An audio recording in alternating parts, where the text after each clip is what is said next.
Bonsoir à vous. Je suis tellement ravi que nous ayons examiné ensemble des sujets liés à la prophétie biblique, à la révélation des choses à venir, que nous avons pu considérer les événements, les personnages et surtout les agissements de Dieu dans l'avenir de notre planète Terre selon les Écritures. Et à cet égard, un frère a posé cette question. Il a dit pourquoi la damnation est-elle réservée à ceux qui vont prendre la marque de la bête? Pourquoi la damnation dans les Écritures est réservée à ceux qui vont prendre la marque de la bête? Juste en passant, un gros merci pour cette question. C'est une question très importante pour nous et surtout à l'égard de la Nouvelle Alliance et de notre perspective en tant que chrétiens. Et effectivement, c'est ce que la prophétie biblique annonce concernant les citoyens du nouvel ordre mondial, ceux et celles qui vont faire allégeance au système universel dans les derniers temps. Dans Apocalypse chapitre 14 au verset 9 et 10, on peut y lire « Si quelqu'un adore la bête et son image et reçoit une marque sur son front ou sur sa main, il boira lui aussi du vin de la fureur de Dieu, versé sans mélange dans la coupe de sa colère, et il sera tourmenté dans le feu et le soufre devant les saints anges et devant l'agneau. » Au verset 11, on présente la durée éternelle de leur tourment dans la damnation des impies.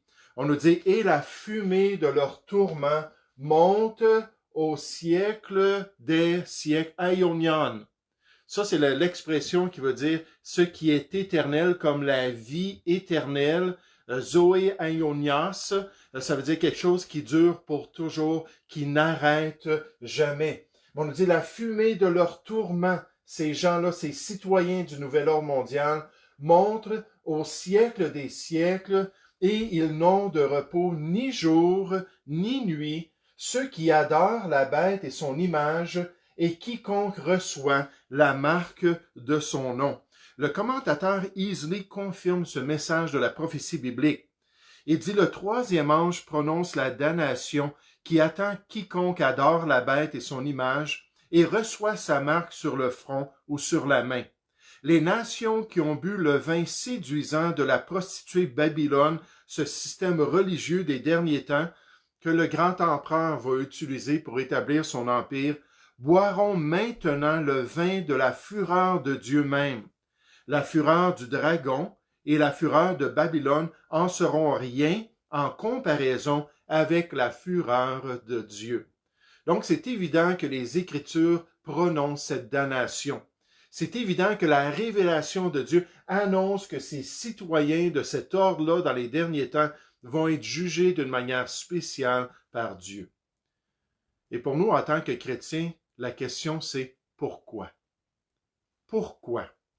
Pourquoi le Dieu d'amour et de miséricorde enverrait-il un tel jugement sur la majorité des gens de cette époque future?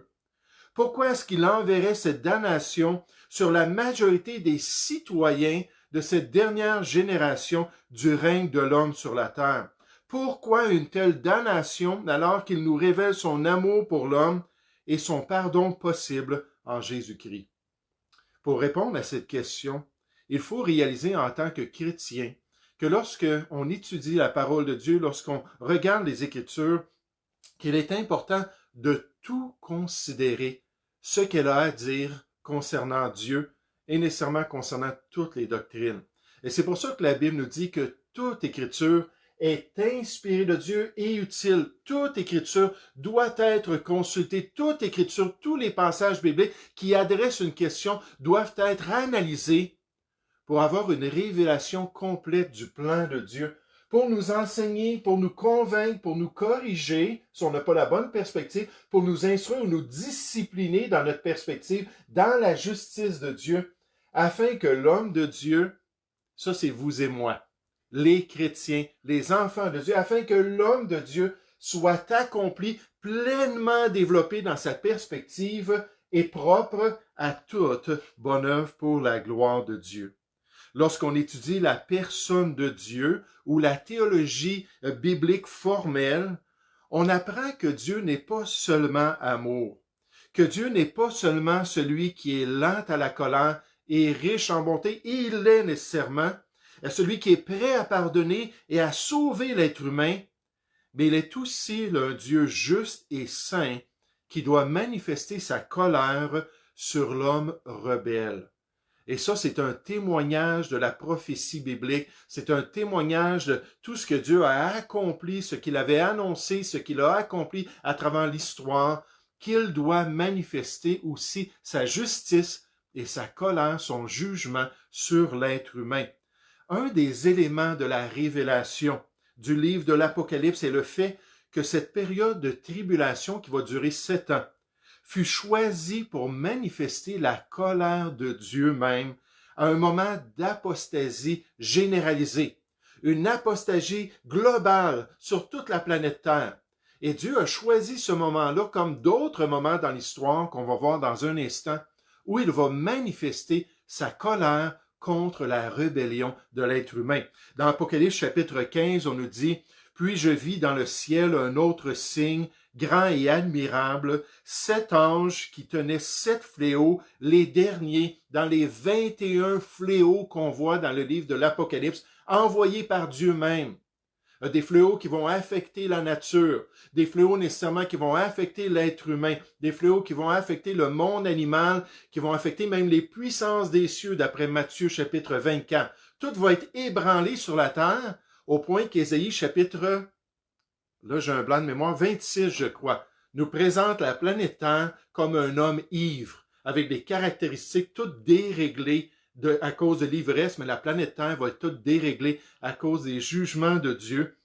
On nous dit les 7 derniers, les 7 fléaux, les derniers, car par eux, donc cette période de tribulation-là est résumée ici, par eux s'accomplit la colère de Dieu, la manifestation du juste jugement de Dieu.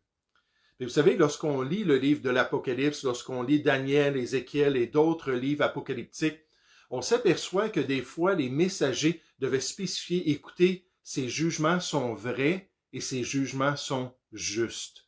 Et Dieu, ce qu'il fait, il le fait justement. Et c'est correct pour lui de le faire. Au verset 7, on nous dit, « Puis je vis, et les 4 êtres vivants donnant aux 7 anges 7 coupes d'or, pleine de la colère du Dieu qui vit au siècle des siècles. » Ça, c'est frappant. Dans l'œuvre de Dieu, il fait toujours des choses éternellement. Il donne le salut et l'héritage qui est éternel, la vie éternelle. Il y a une damnation, il y a un lac de feu qui est éternel, une géhenne éternelle. Parce que ça a le rapport à sa personne et nécessairement ça a le rapport à sa nature d'agir d'une manière éternelle. Donc on voit ici que ce sera encore une manifestation de la colère de Dieu. Au chapitre 16, au verset 1, on nous dit « Et j'ai entendu une voix forte qui venait du temple et qui disait aux 7 anges, ceux qui ont reçu ces 7 derniers fléaux, allez et versez sur la terre les 7 coupes de la colère de Dieu. » Donc ça, c'est la première chose qu'il faut réaliser alors qu'on se pose la question, pourquoi? Pourquoi une telle damnation? C'est que Dieu aussi est un Dieu juste. Et il est le juge de l'univers.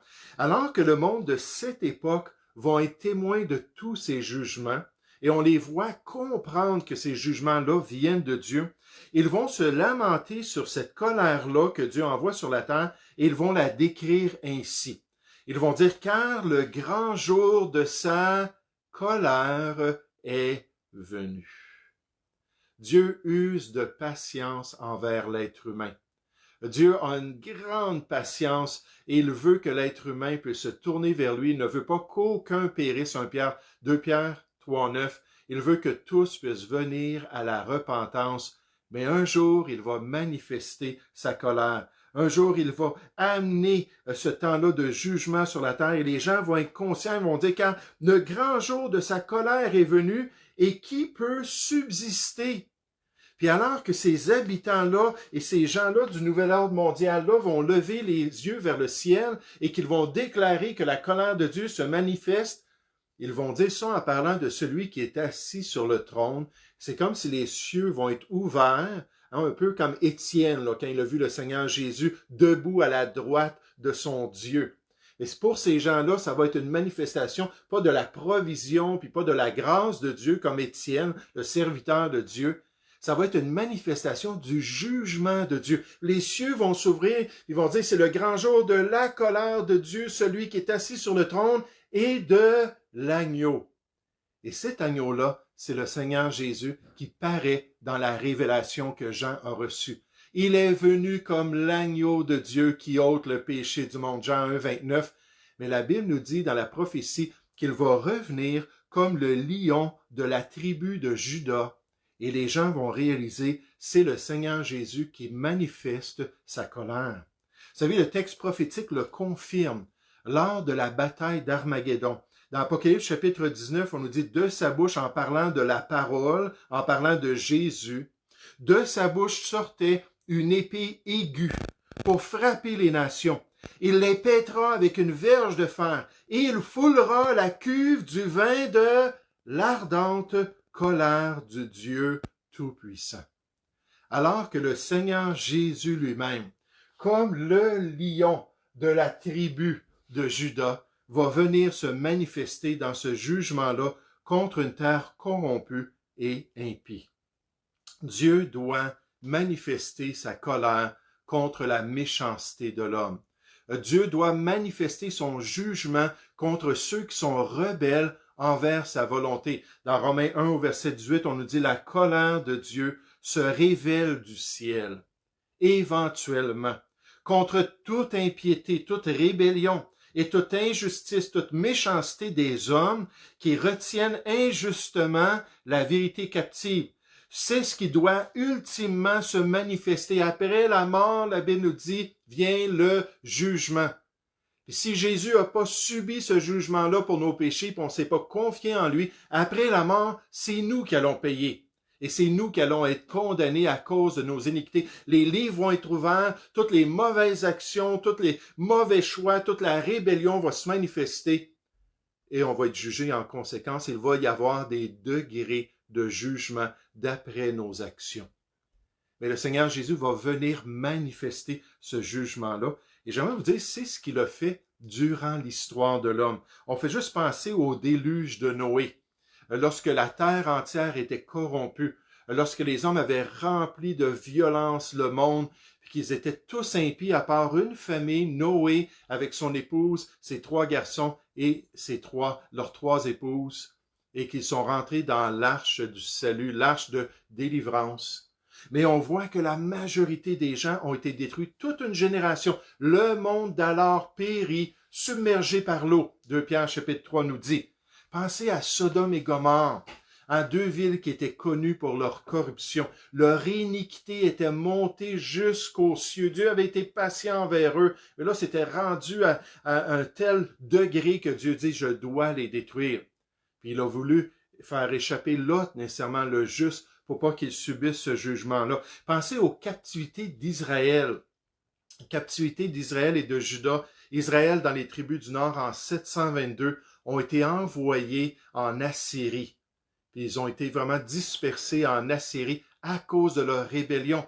Puis là, Juda, en 606, a été la première étape de Troie, où les Babyloniens sous Nebuchadnezzar sont venus et les ont amenés en captivité à Babylone. Encore une fois, une manifestation du jugement de Dieu. Pensez aux différents empires qui ont attaqué le peuple juif. On peut penser aux Égyptiens, on peut penser aux Assyriens, on peut penser aux Babyloniens, aux Mèdes et aux Perses, les Grecs, les Romains, même les peuples comme les Philistins. Toutes sortes de peuples qui ont attaqué le peuple juif d'une manière ou d'une autre et qui ont été jugés par Dieu. Et certainement le Seigneur va le faire quand l'iniquité des nations sera rendue à son paroxysme, quand il sera rendu au sommet de sa rébellion. On a juste à voir l'esprit tellement méchant d'Apocalypse chapitre 13, alors que tous les hommes vont corrompre leur voix pour suivre ce grand dirigeant des derniers temps. Et c'est certain que pour quelqu'un qui aimerait le faire, l'étude du jugement et de la colère de Dieu, C'est un grand thème dans les Écritures. Il y a des centaines de références qui décrivent ce jugement à travers l'histoire et qui nous montrent comment est-ce que Dieu et même le Seigneur Jésus, comme on l'a vu, le lion. Quel animal pour les Juifs, le lion. Quel prédateur. Le lion de la tribu de Juda allait se manifester dans toute sa gloire royale pour manifester le jugement de Dieu à partir de la bataille d'Armageddon, lorsqu'il va détruire les armées de ce monde par le souffle de sa bouche. Et non seulement est-ce qu'on pense à tous ces marqués-là de ce nouvel ordre mondial et de leur jugement, mais il y a quelques considérations qu'on doit garder à l'esprit.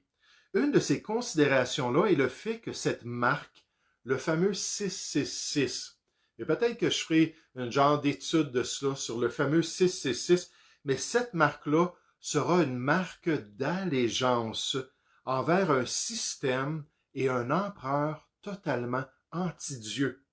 Un empereur qui va être impie au maximum. Et ça va être une grande offense à Dieu. Dans Apocalypse chapitre 13, on nous dit au verset 5, « Et lui fut donné une bouche qui proférait des paroles arrogantes et des blasphèmes. » Maintenant, on parle du grand empereur des derniers temps. Et cet empereur-là, ouvertement, va attaquer les choses saintes. Ouvertement, il va attaquer les choses qui sont liées à la personne de Dieu, pour encourager les citoyens à être impies et les encourager à se détourner de la vérité. Mais il lui fit donner une bouche qui proférait des paroles arrogantes et des blasphèmes. Ça va être leur président, ça va être leur grand dirigeant. Et lui fit donner le pouvoir d'agir pendant 42 mois, 3 ans et demi, où il va manifester ses vraies couleurs. Le dernier segment de la tribulation, qui est appelé dans Matthieu 24 la grande tribulation. À partir du verset 15, on décrit l'abomination de la désolation établie, la statue même établie dans le temple juif. Et là, il va commencer à exiger l'adoration des nations. Il ne sera plus le sauveur des nations, il va être le grand tyran, le dictateur. Il va amener un système totalitaire pour contrôler tout le monde. On nous dit, et elle ouvrit sa bouche pour proférer des blasphèmes contre Dieu, pour blasphémer son nom et son tabernacle et ceux qui habitent dans le ciel. Il n'y aura pas assez de sujets pour ce dirigeant-là à attaquer, alors qu'il va amener les gens à développer des sentiments totalement anti-Dieu. Et c'est ce qu'il va faire. Il lui fut donné de faire la guerre aux saints. À partir de ce temps-là, il va faire la guerre aux saints et de les vaincre. Dans Apocalypse chapitre 17, on nous dit, il me transporta en esprit dans un désert, et je vis une femme assise sur une bête écarlate.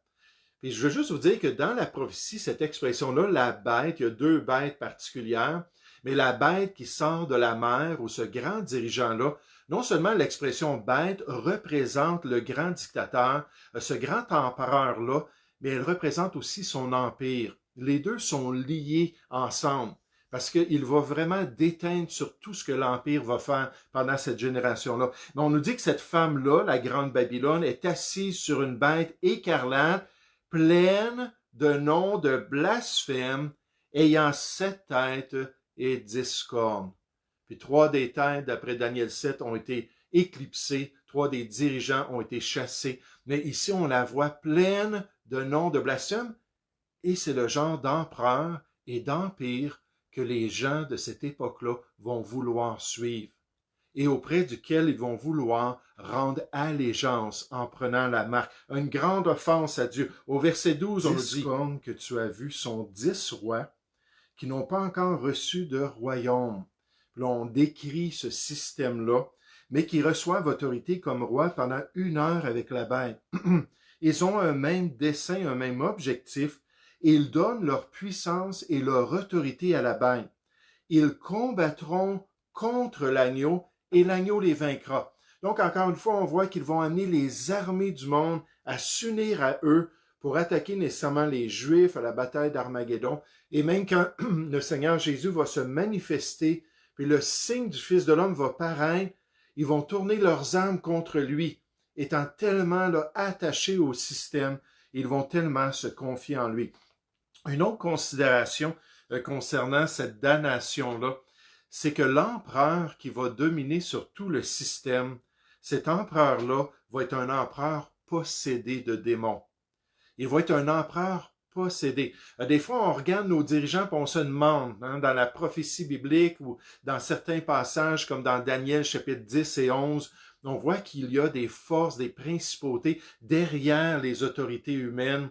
Mais des fois, on se demande si nos dirigeants sont pas un peu possédés tellement qu'ils sont anti-chrétiens. Mais là, il n'y aura aucune question. Les gens vont être conscients de cela. Ça va être un empereur démoniaque, littéralement dirigé par des démons. Dans Apocalypse chapitre 16, on nous dit « Le 6e versa sa coupe sur le grand fleuve, l'Euphrate, et son eau tarit, afin que le chemin des rois venant de l'Orient fût préparé. Et je vis sortir de la bouche du dragon, ça c'est Satan lui-même, le serpent ancien, de sa bouche, il va sortir un démon, et de la bouche de la bête va sortir un démon, et de la bouche du faux prophète, ça c'est le porte-parole du système, aussi on nous dit 3 esprits impurs, semblables à des grenouilles, car ce sont des esprits de démons qui font des prodiges et qui vont vers les rois de la terre afin de les rassembler pour le combat du grand jour du Dieu Tout-Puissant. Et on nous dit pour cette bataille-là d'Armageddon. Dans le chapitre 13, on nous dit « Je vis l'une de ses têtes comme blessée à mort, mais sa blessure mortelle fut guérie. Et toute la terre était dans l'admiration derrière la bête. » On a appris cela qu'il allait avoir un attentat contre ce grand empereur-là et qu'il allait mourir dans cet attentat-là et que Dieu allait lui permettre de ressusciter. Par la puissance de Satan, avec ses miracles mensongers pour détourner l'homme de la vérité, et c'est très efficace, on nous dit « Toute la terre était dans l'admiration derrière la bête, mais pas seulement derrière la bête. Et ils adorèrent le dragon. » Ils adorèrent Satan lui-même, le diable, parce qu'il avait donné l'autorité à la bête, et ils adorèrent la bête en disant « Qui est semblable à la bête et qui peut combattre contre elle? » Donc des dirigeants qui vont avoir une manifestation surnaturelle, démoniaque, et les habitants de la terre vont les suivre tout de même. Vous savez, avant de faire cette présentation ce soir, j'étais à mon bureau, puis j'étais en train de me préparer, il restait quelques minutes. J'ai demandé au Seigneur, Seigneur, protège l'équipement. Combien de fois on a des bris, combien de fois il y a des pépins, et j'ai dit, protège l'équipement. Puis là, je remercie le Seigneur que finalement, ça leur partit, là. Je ne savais pas du tout quoi faire. Comme je vous dis, j'ai jamais expérimenté ça depuis 25 ans. Puis une autre considération qu'on doit tenir à l'esprit quand on pense à leur damnation, c'est que cet empire-là va être peuplé de gens qui vont être ouvertement rebelles envers Dieu. Ouvertement rebelles. Des gens qui vont rejeter le salut en Jésus-Christ. Une population qui va être éloignée volontairement du seul vrai Dieu. Dans Apocalypse chapitre 13, on nous dit « Et tous les habitants de la terre l'adoreront, ce grand empereur des derniers temps, ceux dont le nom n'a pas été écrit dès la fondation du monde dans le livre de vie de l'agneau qui a été immolé. » Le livre qui contient le nom des rachetés de Dieu, de ceux qui sont sauvés, les élus de Dieu. Donc ces gens-là ne seront pas les croyants, ces gens-là ne seront pas ceux qui ont accepté le Seigneur. On nous dit, si quelqu'un a des oreilles qui l'entendent, voici la caractéristique. Ce sera la majorité des gens qui ne seront pas du tout sauvés. Puis là, on peut comprendre dans la chronologie du livre de l'Apocalypse, dans les instructions de la prophétie biblique, que c'est logique que l'Église va être enlevée avant cet événement-là. Puis là, ce ne sera pas des chrétiens là, qui vont faire partie de cet empire-là. Des inconvertis qui vont se détourner du plan de Dieu. Des gens qui vont refuser de se repentir. D'après Apocalypse chapitre 9, les fléaux que Dieu va envoyer vont augmenter en intensité, comme les douleurs d'une femme lorsqu'elle a ses contractions puis qu'elle va enfanter. Jésus a comparé ça dans Luc chapitre 21. Puis il a comparé ça à ces douleurs-là. Puis de la même manière, Dieu va envoyer ça pour attirer de plus en plus les gens à rentrer en eux-mêmes, à considérer leur voie. Mais dans Apocalypse chapitre 9, on nous dit, malgré ces jugements-là terribles, ils vont blasphémer Dieu et ils vont refuser de se repentir. refuser de se détourner de leur idolâtrie, refuser de se détourner de leur spiritisme, refuser de se détourner de leur débauche, de leur meurtre, de leur drogue, toutes sortes de choses qui vont être populaires dans la séduction des derniers temps. Ils vont se détourner de Dieu et ils vont demeurer inconvertis malgré toute l'évangélisation qui va se faire, même dans cette période de colère-là de la part de Dieu. Dieu va envoyer 2 témoins, les Écritures nous enseignent dans Apocalypse chapitre 11, qui vont rendre un témoignage puissant, connu de tous les hommes.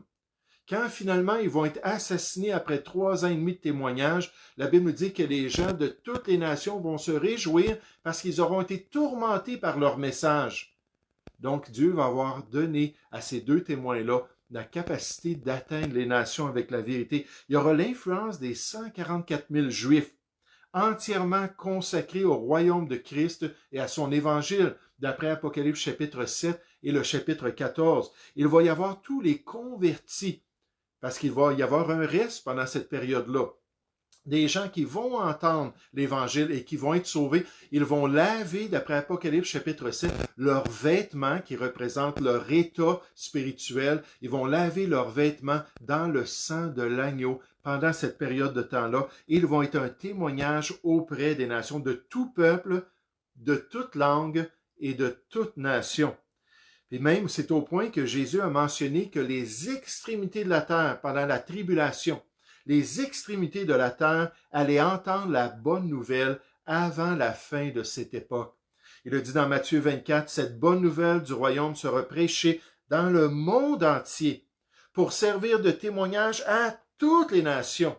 Alors viendra la fin et ils seront inexcusables devant Dieu. Mais ce sera une génération corrompue. Et vous savez, envers cette question encore du pourquoi de la damnation des marqués, il ne faut pas oublier que l'homme peut traverser. Il peut traverser le seuil de la patience de Dieu. L'être humain peut traverser le seuil de la patience de Dieu qui va amener un jugement irrémédiable et éternel sur son âme. On a quelques exemples de cela dans les Écritures.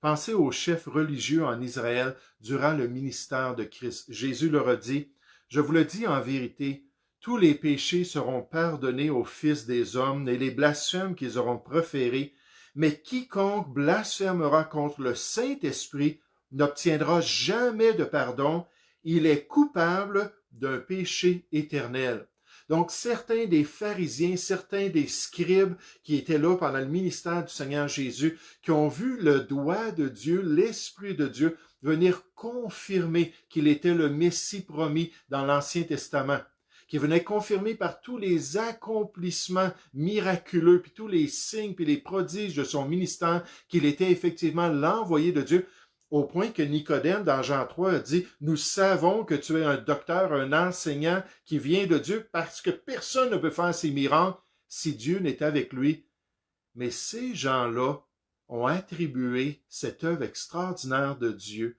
à l'ennemi de Dieu, Béelzébub, le prince des ténèbres lui-même.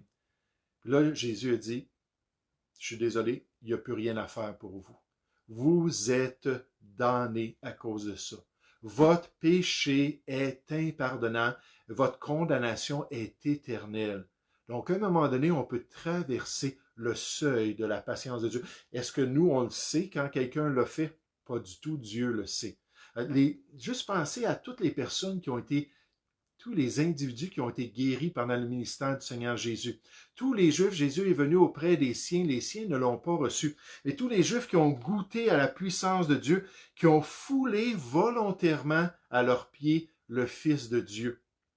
Et la Bible nous dit que c'est très clair qu'il n'y a plus de possibilité de pardon pour ces gens-là hors du Seigneur Jésus parce qu'ils l'ont rejeté, mais il y a une attente terrible du jugement et l'ardeur d'un feu qui dévorera les rebelles. Pour de telles personnes, les Écritures affirment que c'est une chose terrible de tomber entre les mains du Dieu vivant. Parce qu'ils ont traversé ce seuil-là, ils ne peuvent pas revenir à cette repentance-là. C'est impossible pour eux. Et ils sont sous la damnation de Dieu. Paul l'a bien expliqué aux chrétiens de Rome. Il a dit l'irritation et la colère à ceux qui par esprit de dispute. Maintenant, Paul, il dit, écoutez, Dieu, par sa bonté, Dieu, en agissant dans vos vies, essaie de vous amener à la repentance. Mais vous avez des cœurs impénitents, puis il dit, il y a des gens comme vous qui vont aller assez loin que finalement, l'irritation et la colère est réservée à ceux qui, par esprit de dispute, sont rebelles à la vérité et obéissent à l'injustice. Puis là, il dit tribulation et angoisse sur toute âme d'homme qui fait le mal sur le juif premièrement, puis sur le grec. Mais ce qui va être frappant dans cette période-là, c'est que ça va être la majorité des habitants de la planète Terre. Oui, il va y avoir des gens de tout peuple et de toute nation, de toute langue, qui vont se repentir. Ça va être un petit reste de l'humanité. La grande majorité des hommes vont être rebelles, vont se détourner du plan de Dieu, vont fermer leur oreille en prenant cette allégeance-là au malin, cette grande apostasie-là des derniers temps en se détournant du plan de Dieu. Et pour eux, leur condition spirituelle va être scellée. Paul a spécifié cette condition spirituelle et le jugement de Dieu lorsqu'il a dit « Aussi, Dieu leur envoie-t-il une puissance d'égarement. » Avec l'Église, Jean 16, 8, le Consolateur est venu pour convaincre le monde, pour les amener à Jésus. Mais là, à ce moment-là, pendant cette période de temps-là, ça va être une autre puissance. Pas le Saint-Esprit, ça va être une puissance d'égarement. C'est Dieu même qui va l'envoyer pour qu'ils croient au mensonge et qu'ils prennent la marque avec joie et qu'ils suivent ce dirigeant-là même au point plutôt de s'inscrire dans son armée, puis de faire partie de toutes les armées du monde qui vont s'en aller contre Jérusalem et qui vont suivre tous ses désirs. On nous dit afin que tous ceux qui n'ont pas cru à la vérité, ils ont fait leur choix, ils ont entendu le message des 2 témoins, ils ont entendu le message des 144 000, ils ont entendu le message des rachetés de Jésus, de ceux qui avaient ce témoignage de Jésus-là pendant la tribulation, mais qui ont pris plaisir à l'injustice pour que ces gens-là soient condamnés. Et vous savez, lorsqu'on entend ça, peut-être dans notre sensibilité, peut-être dans notre compassion, peut-être dans notre désir du salut des âmes, puis on regarde ces réalités-là, que ça va être un temps de la colère de Dieu, que ça va être une marque d'allégeance qui va être blasphématoire, abominable aux yeux de Dieu, que c'est un empereur qui va être démoignant, qui vont quand même le suivre, que les gens vont être ouvertement rebelles et on s'associe avec les gens qui sont comme nous, n'est-ce pas? La rébellion aime la compagnie. Puis ils vont être ouvertement rebelles, ils vont faire partie de ce système, puis qu'ils vont être prêts à aller jusqu'au bout en comprenant que cette marque-là, c'est un choix de se détourner de l'œuvre de Dieu, de se détourner du pardon de Dieu. Mais en face de ces vérités-là, en face de cette dernière génération, même si c'est difficile pour nous à accepter, il faut absolument faire confiance à Dieu.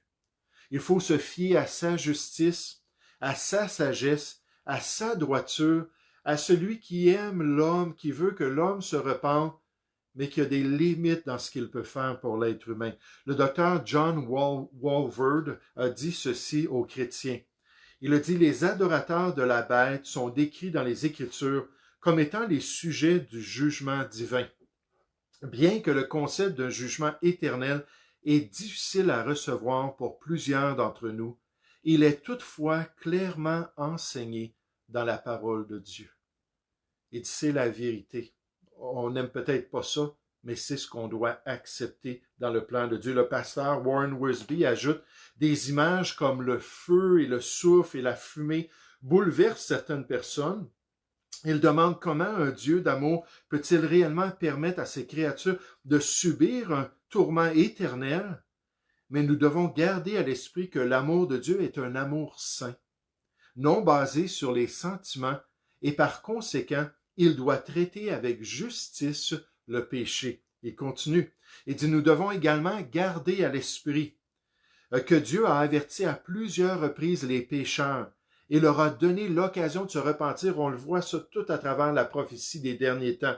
L'œuvre de Dieu pour les amener à faire le bon choix. Le premier ange à cette série a invité les pécheurs à se tourner vers Dieu. Il a prêché l'évangile du salut. Le second a averti que tout le système babylonien serait détruit. Babylone la grande va tomber, on le dit aux nations du monde. Si les gens persistent dans leurs péchés, même après que Dieu a envoyé des jugements et des avertissements, alors ils n'ont qu'à se blâmer eux-mêmes. Et c'est pas Dieu qui est injuste. Dieu est toujours droit, il est toujours juste dans tout ce qu'il fait. Et en tant que chrétien, sachant que la Bible s'est encore disparue, en tant que chrétien, sachant que la Bible est la parole de Dieu, on doit accepter le verdict des Écritures. On doit être reconnaissant envers notre propre salut. Puis on doit adorer celui qui est le maître de la moisson, qui aime tellement le monde qu'il a donné son propre fils, son fils unique, qu'il l'a livré pour nous. Puis on doit lui faire confiance parce qu'il sait exactement ce qu'il fait. Donc ce soir, la damnation des marqués. Je vous remercie beaucoup d'avoir venu pour écouter cette petite leçon-là et pour nous rappeler qu'il faut toujours faire confiance à Dieu et accepter le verdict de Dieu en toutes choses. Que le Seigneur vous bénisse.